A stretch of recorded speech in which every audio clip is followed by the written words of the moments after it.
Hi everyone, welcome to today's video. Hit that subscribe button if you haven't already. I am doing an update to my complex partial seizures epilepsy video.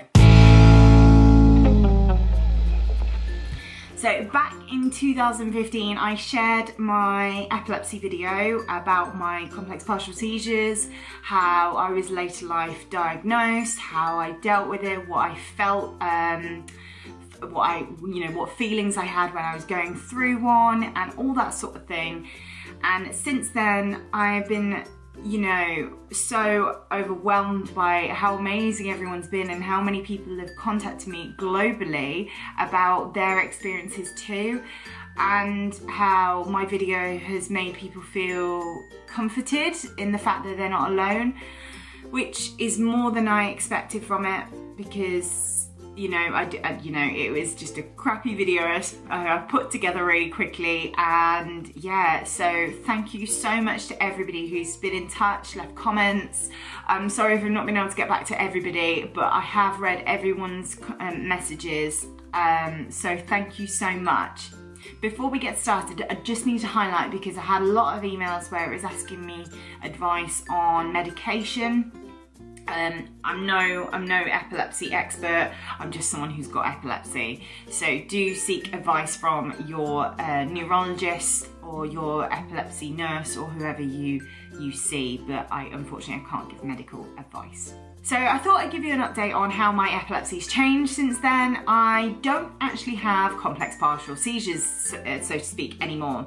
My epilepsy medication, lamotrigine, I'm on 75 milligrams twice a day, and then 5 milligrams of folic acid, and that seems to help. So it's pretty much controlled now. I've had a few breakthroughs, so I'm not completely seizure free, but to be honest with you, the majority of the time I am. So yeah, that's where I'm at, and I guess, yeah, like I say, I'm not seizure free.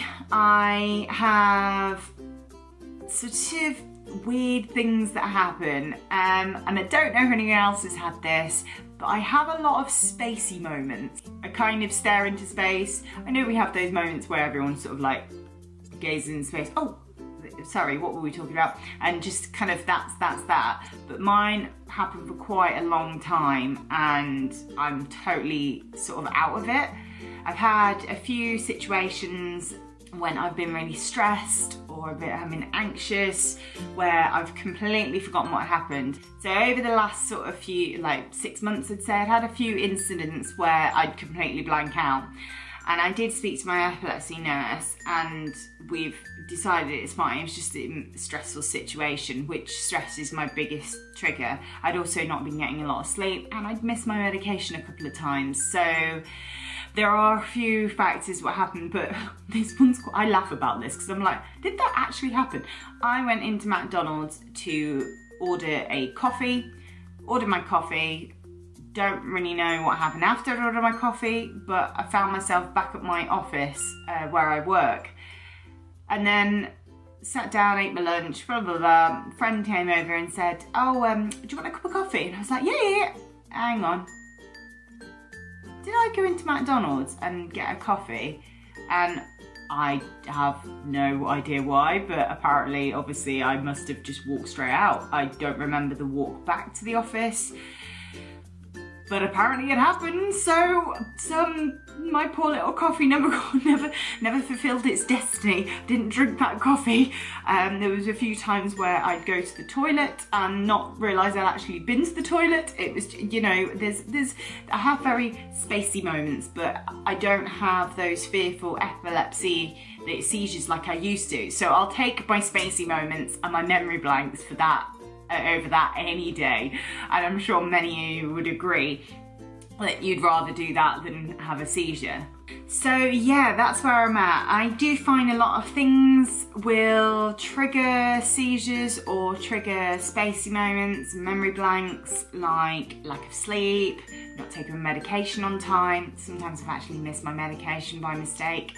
I now use something called MediSafe, which you should download if you don't already use it. It's an app that's on your phone, and it basically sounds like like you're shaking a thing of pills and it reminds you that you need to take your medication, and you have to hit you've taken it for it to stop doing it. So it'll keep going until you've done it. So that is something I definitely suggest getting, because there's been a few times when I've been doing like a phone update and I've not updated it, or I've not installed it or whatever, and I've missed my medication because of it. It doesn't help that I have memory blanks and I'm a bit spacey quite a lot of the time, so that sometimes means that I miss it. So I tried to come down my medication when I was starting to feel fine. I thought, do you know what, I want to come down. I don't really want to be on this high amount.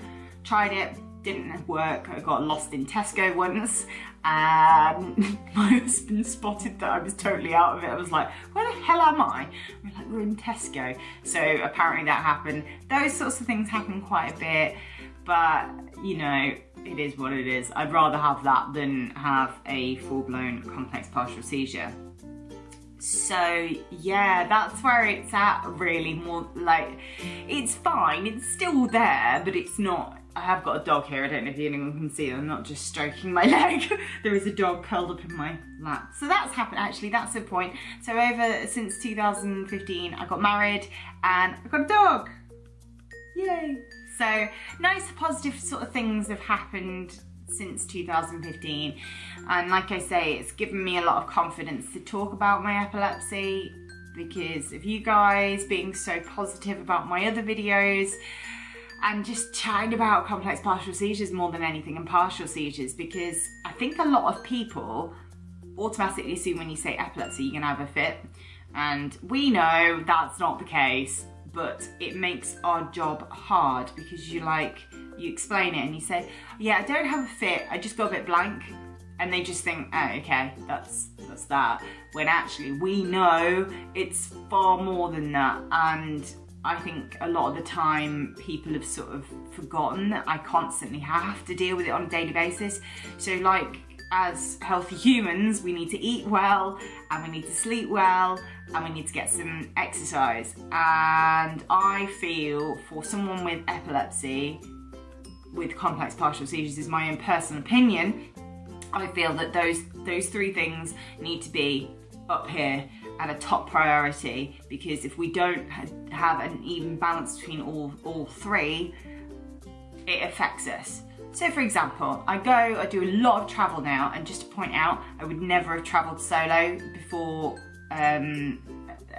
before the 3 years ago sort of thing. I would never have done that in fear of, what do I do? I'm away and I don't know what I'm supposed to do. Now I travel all the time solo, so you know, confidence of looking after myself definitely helps. So for example, on press trips, as much as I absolutely adore press trips and getting to see so much stuff, sometimes the itinerary is crazy. So you are really early and you are in bed really late and you have no rest in between. Do that for a couple of days and it really affects me. So I often have to flag it up to people and say, I need to have a bit of downtime in between, or can I go to bed early? Do you know what I mean? All those sorts of things. But they do really make a massive impact on our bodies. It does for anyone without epilepsy. So I feel like it's like times 10 for someone with epilepsy. So if I'm stressed at work, or if all those bits all make it so much worse for someone with epilepsy. We have so much to deal with, getting good night's sleep, that's basically your brain shutting down, and everything is we've got a chemical imbalance. That's how I look at it. We have a chemical imbalance and there is not much we can do about it, but there are a few things in life where we can, that we can control. We can control this. We can control our sleep pattern. We can control what we eat. We can control how much we exercise. So that is the only things that we have control on, and our happiness, of course. So doing the things you love and having that positive life, the lifestyle. So all those things definitely help. And I found that by prioritizing them, that's made my epilepsy far easier. Like I say, I'm not seizure free. at all by any stretch of it. I have, well, I say that, I don't have them as much anymore. Like I had a breakthrough one when I was walking the dog, so it was no reason whatsoever. It wasn't like I was in a stressful situation. It was just, I was walking the dog and I had it, I was about to cross the road, stopped, husband saw it, and that was that really. But that's what it is, and I nearly was gonna apply for my driving license back, because I'm still not driving, so I walk, cycle and bus it pretty much everywhere. And actually, that is a good question. I want to know, anyone who has been driving and lost their driving licence, especially in the UK, have you gone and you now become seizure free? Have you gone and got it back? Or like me, are you panicked about one happening again whilst you're driving? Because that's where I am, and I panic about being on the motorway, a breakthrough one coming through, and what do you do? Like, do you know what I mean? So I'm nervous about that, about having a spacey moment or a blank out moment. Do you know what I mean? Is that actually a seizure happening, and does it qualify for me being seizure free whilst having that? I don't know. Rest assured, I'm not going to get my driving licence back anytime soon, because I had that breakthrough one about 4 months ago. So I need to just get myself back on track, and that is my own stupid fault, because I was doing too much, not looking after myself and doing everything that I was just telling you need to do to help yourself. And I just got a bit cocky, I guess, and just thought, I'm fine now, I can just do what I want to do, and I can't.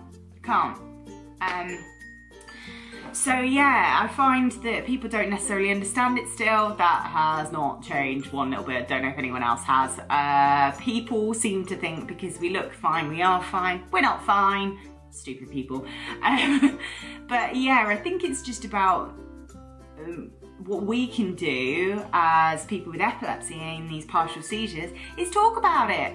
If we talk about it, people become more clued up to what's going on, and it is so important to not, talk about it and become this little community that we are and we're becoming, and make sure people realise there are more types of epilepsy than they think. I think a lot of people see the extreme cases in the paper and stuff, but that's not always how it is. We are this community and we need to support each other. So from this video, I want to ask questions. I want us to talk about it.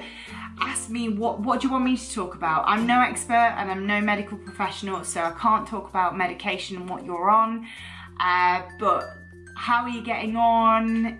People who've been diagnosed like me in later life, how has it affected you? What are you doing to change it? But make sure you go away from this video and think positively, and what changes you can make, positive changes you can make to make your epilepsy easier. What can you in your life that you can control will help make your epilepsy less existent. Like mine, I don't really mind the spacey moments. It doesn't really bother me. At the end of the day, what can I do about it? I lose track of what I'm talking about. I'm surprised I haven't while I've been rambling on here. But, it is what it is. It's part of me, and I just accept it now. And you have to accept it. It's just part of us. And we've got each other. So I know loads of people have emailed me, and I've not necessarily been able to contact everybody back. I do read everyone's emails though, and I do love getting them. So if there's something specific, I will try and make sure I'm a better person by replying to everybody. But as I say, I cannot give medical advice at all. That's not what I can do. So that's it from me. Now, I know loads of people watch my other videos and didn't subscribe. Subscribe, please subscribe. I would love to hit 10,000 followers at some point, because I'm like stuck where I am. So it'd be great to hit that number and keep talking about this. So what do you want to chat about next? Let me know, leave me a comment, and take care of yourselves. This doesn't define you, just remember that, and try to do one thing positive this week to help your epilepsy. Love you. Bye. Oh, bye from Winnie too, who is sleeping. Bye.